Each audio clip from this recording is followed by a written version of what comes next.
वामन अवतार हिंदू धर्म ग्रंथों के अनुसार भगवान विष्णु के 10 अवतारों में से 5वें अवतार हैं जो भाद्रपद में शुक्ल पक्ष की द्वादशी को अवतरित हुए।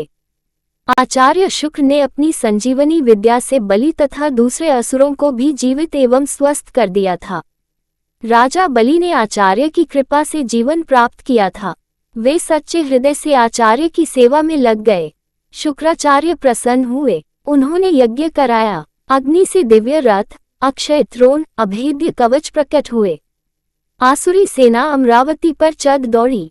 इंद्र ने देखते ही समझ लिया कि इस बार देवता इस सेना का सामना नहीं कर सकेंगे। बलि ब्रह्मतेज से पोषित थे। देवगुरु के आदेश से देवता स्वर्ग छोड़कर भाग गए। अमरधाम असुर राजधानी बना। शुक्राचार्य ने बलि का इंद्रत्व स्थिर करने के लिए अश्वमेध यज्ञ कराना प्रारंभ किया। 100 अश्वमेध करके बलि नियम सम्मत इंद्र बन जाएंगे। फिर उन्हें कौन हटा सकता है? ये देखकर देवमाता अदिति अत्यंत दुखी थी। उन्होंने अपने पति महर्षि कश्यप से उन्होंने प्रार्थना की। महर्षि तो एक ही उपाय जानते हैं, भगवान की शरण आराधना। अदिति ने भगवान की आराधना की। प्रभु प्रकट हुए। अदिति को वरदान मिला। उन्हीं के गर्भ से भगवान प्रकट हुए। तत्काल वामन ब्रह्मचारी बन गए।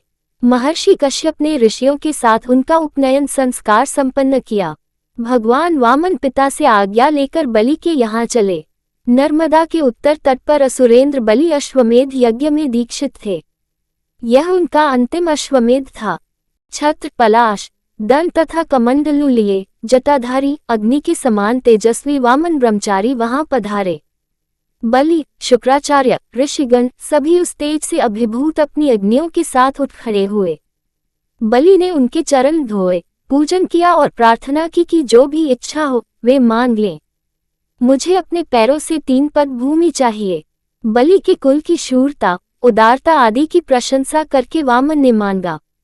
बलि ने बहुत आग्रह किया कि और कुछ मांगा जाए, पर वामन ने जो मांगना था वही मांगा था। 1 पद में पृथ्वी, 1 में स्वर्ग आदि लोक तथा शरीर से समस्त नभ व्याप्त कर लिया उन्होंने। उनका वाम पद ब्रह्मलोक से ऊपर तक गया। उसके अंगुष्ठ नख से ब्रह्मांड का आवरण तनिक टूट गया। ब्रह्मद्रव वहां से ब्रह्मांड में प्रविष्ट हुआ।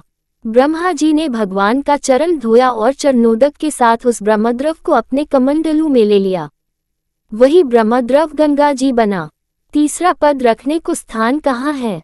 भगवान ने बलि को नरक का भय दिखाया। संकल्प करके दान न करने पर तो नरक होगा, इसे मेरे मस्तक पर रख ले। बलि ने मस्तक झुकाया। प्रभु ने वहां चरण रखा।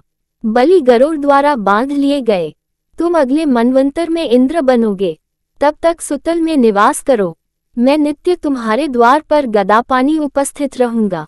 दया में द्रवित हुए प्रहलाद के साथ बलि सब असुरों को लेकर स्वर्गाधिक ऐश्वर्य संपन्न सुतल लोक में पधारे। शुक्राचार्य ने भगवान के आदेश से यज्ञ पूरा किया।